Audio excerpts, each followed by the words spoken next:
Le procès du général Amadou Sanogo doit s'ouvrir le 30 novembre 2016 à Sikasso, dans le sud du Mali.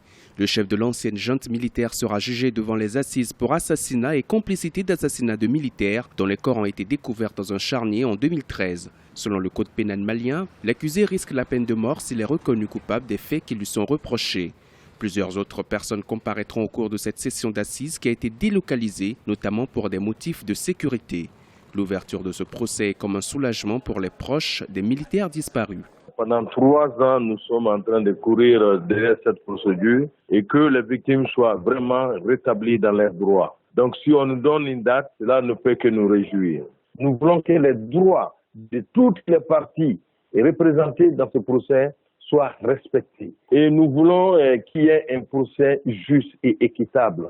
Nous ne voulons pas que ce procès soit quand même bâclé et que les juges puissent vraiment statuer en toute tranquillité et en toute indépendance. Pour les autorités maliennes, l'un des plus grands défis sera de concilier l'exigence de justice des familles des victimes avec le souci de la préservation de la cohésion au sein de l'armée. Cette dernière est toujours en voie de reconstruction après la débâcle de 2012 face à la rébellion Touareg et aux groupes djihadistes dans le nord du pays. Aujourd'hui, même si des zones entières échappent encore au contrôle des forces maliennes et étrangères présentes sur place, certains restent tout de même optimistes. Le Mali pourra renouer avec la stabilité grâce à une volonté politique et à l'implication de tous les acteurs. Ceux qui sont dans cette même armée, qui se sont mal conduits, vont être traduits devant la justice. Cela ne peut qu'amener une réconciliation au niveau des militaires et ensuite, par ricochet, une réconciliation de l'ensemble du peuple malien.